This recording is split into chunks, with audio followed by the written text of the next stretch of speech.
तो दोस्तों, स्वागत है इस भाग में सभी का। और आज हम आए हैं चंपावत ज़िले के एक ऐसे बीहड़ इलाके में जहाँ केवल जंगल है और मैं अकेला हूँ। पूरा जंगल है यहाँ पर, मेरे साथ कोई भी नहीं है। बस चंपावत से लगभग बहुत दूर मैं यहाँ आ चुका हूँ। और आज एक प्रश्न पर मैं चर्चा करूंगा। किसी व्यक्ति ने पूछा कि प्रभु एक बात बताइए कि परमात्मा को पाने के लिए हम क्या ऐसा करें कि हमारी लगन लग जाए, बस हम उसी रास्ते में चल पड़ें। तो उसी के उत्तर पे मैं कुछ कहना चाहूँगा।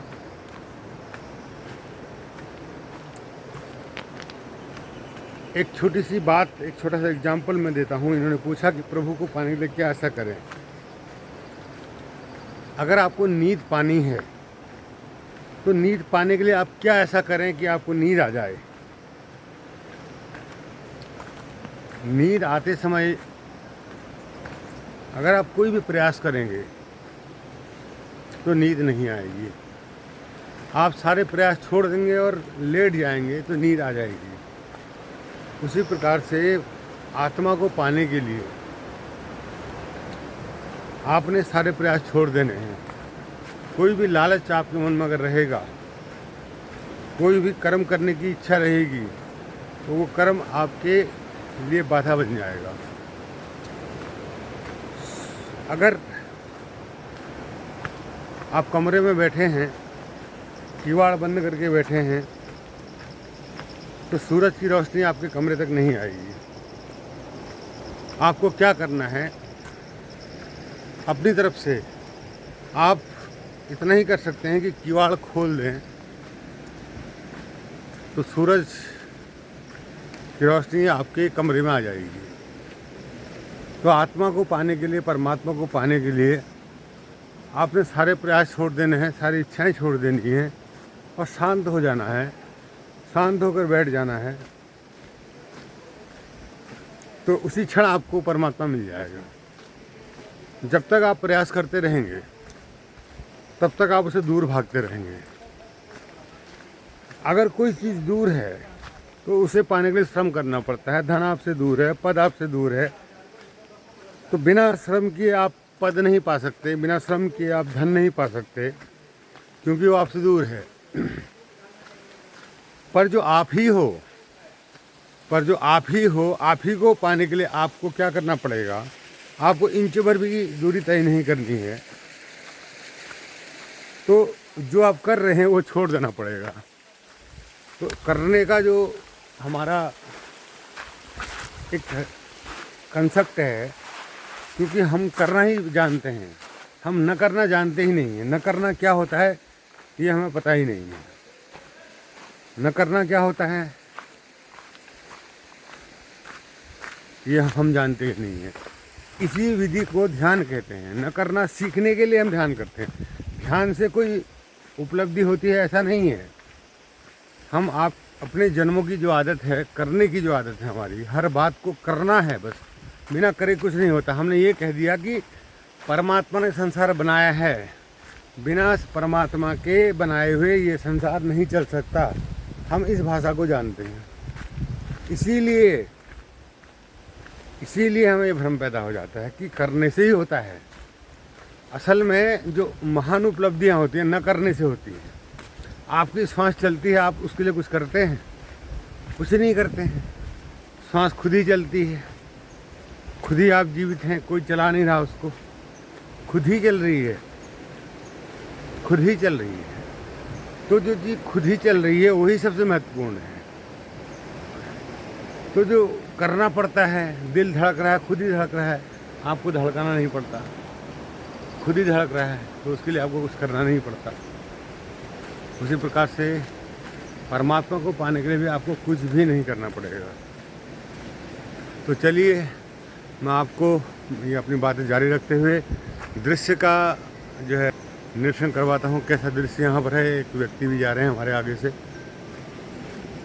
और यहाँ का दृश्य, तो ये प्रकृति है, ये पेड़ है, ये आसमान है, ये बादल हैं, ये स्वतः है, ये किसी के करने से नहीं है। कोई कर नहीं रहा है इनको, कोई कर नहीं रहा है, ये सब स्वतः है। इसीलिए ईश्वर को पाने के लिए आपको श्रम छोड़ देना है, सारे प्रयास छोड़ देने हैं, सारी दौड़ छोड़ देनी है और शांत होकर बैठ जाना है, एकदम शांत। जब आप एकदम शांत होकर बैठ जाएंगे तो आप ये निश्चित मानिए कि जो आपका होना है, परमात्मा मैंने क्या, परमात्मा से आप क्या समझते हैं? परमात्मा कि नहीं, परमात्मा कोई अलग सत्ता नहीं, तुम ही परमात्मा हो, तुम्हारा साक्षी परमात्मा है। तो साक्षी को पाने के लिए आपको शांत होकर बैठ जाना है, कुछ करना नहीं है। शांत होकर बैठ जाना आपके लिए सबसे मुश्किल काम है। इतना मुश्किल काम है कि आप सब कुछ करने की विधि आपको बताई जाए आप तुरंत कर लेंगे, लेकिन आपसे कहा जाए आप शांत बैठ जाइए, घंटा भर बैठ जाइए, 2 घंटा बैठ जाइए, आप शांत नहीं बैठ पाएंगे। बस यही भर आपके लिए कठिन है। तो इसीलिए एक सामान्य मनुष्य ये कहता है कि ईश्वर को पाना हमारे बस का नहीं है, हमारे बस में ही नहीं है, हम ईश्वर को नहीं पा सकते। क्यों? क्योंकि आपको करने की भाषा आती है, न करने की भाषा से आप परिचित नहीं हैं।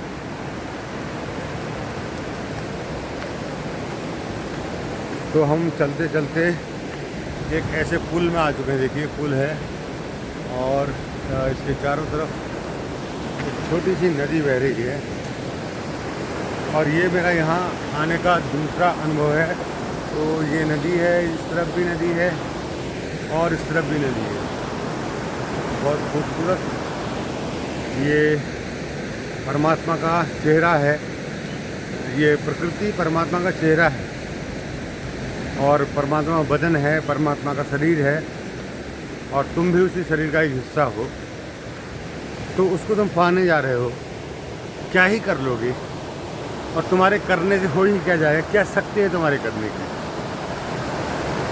क्या कर लोगे? मंत्र जप लोगे, पूजा पाठ कर लोगे, ध्यान कर लोगे, तप कर लोगे, हजारों साल तपस्या कर लोगे, लेकिन वो तो इतना विराट है कि तुम्हारा ये जो कर्म है कुछ भी नहीं, उसकी कोई हैसियत नहीं।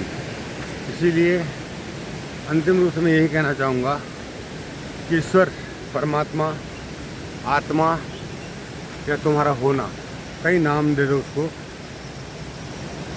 वह तभी प्राप्त किया जा सकता है जब तुम सारे कर्म छोड़ दो, करना छोड़ दो।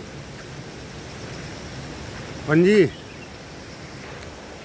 अब हम चढ़ाई में आ चुके हैं और देख पा रहे होंगे चढ़ाई, यहाँ पूरी चढ़ाई है। तो मैं आपसे कह रहा था कि परमात्मा को यदि आपने पाना है तो आपने करना छोड़ देना है, कर्म छोड़ देना है, इतना ही करना है। बहुत सरल काम है। अब इसका अर्थ ये नहीं कि आप आलसी बैठ के बन के ख्वाबों ख्यालों की दुनिया में खो जाए, इसका मतलब बिल्कुल ये नहीं है।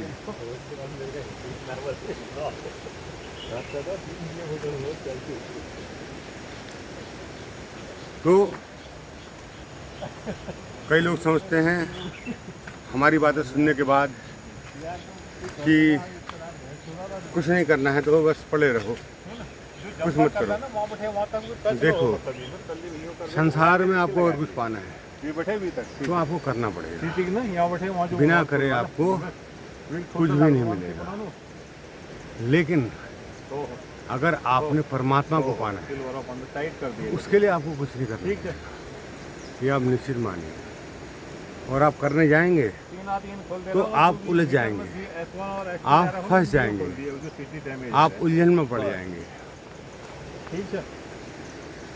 तो इसी करने के कारण एक मुकाबला कई संतों का, छोड़ो यार वो थोड़ी वालों तो। कई बाबाओं का धंधा चल रहा ठीक है फिर बताइए ना मैं आ जाऊँ ना है। वो क्या करते हैं, तत्ती करण से आपको मंत्र दे देते हैं, आपको मंत्र दे देते हैं, आपको कोई विधि बता देते हैं।